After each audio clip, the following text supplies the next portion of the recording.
And 2018 saw the highest number of visitors to Cayman in a calendar year, taking the crown from 2006, which previously held the record. Cayman 27's Caroline James is here. She's been looking at the figures. And Caroline, as we said right there, it's the best for the Cayman Islands. Tell us all about it. Well, there were almost 2.5 million visitors to Cayman last year, Tammy. That's just over an 11% increase on the same period in 2017, which works out at almost 240,000 extra tourists. And the figures were up for both cruise passengers and those arriving by air.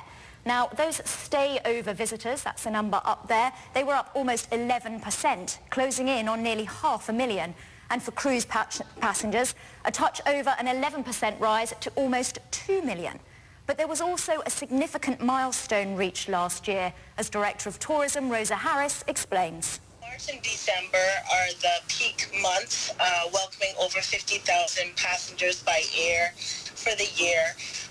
That's a first for us to exceed 50,000 in more than 1 month, and March is usually our peak month. So that's significant.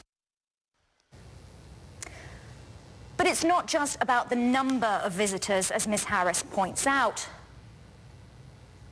As much as I love to talk about the numbers and us exceeding and having record-breaking visitors, we also have to look at the quality of the visitor.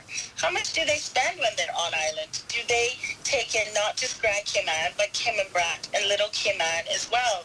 The quality of the visitor is equally important because you want visitors to come back and see more things or expand their experience each time they come.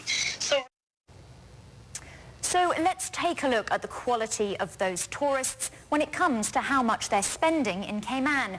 Now, the estimated total visitor spend for last year was over $880 million US. That's an increase of 12.5%, or that's over $98 million in cash terms, Tammy. All right, so I'm actually interested. How do they know how much people are spending? I think that's what people want to know. How can they ensure we're getting those quality tourists, as they were? It's a really good question, Tammy, because obviously there's a huge amount of discrepancy between hotel prices and the cost of meals in different restaurants. But there are actually teams stationed on a daily basis at both the airport and the cruise port, and they aim to ask passengers who are leaving. They do an exit survey. They ask how much they've spent on their hotel. They take airfares from the Cayman Airways passengers departing on those flights, because that's the money that's obviously staying on island. They ask if they've spent any money on souvenirs and how much they've spent on their food whilst they've been here. And from that, they're able to extrapolate on the number and work it out for the total number of visitors that are here.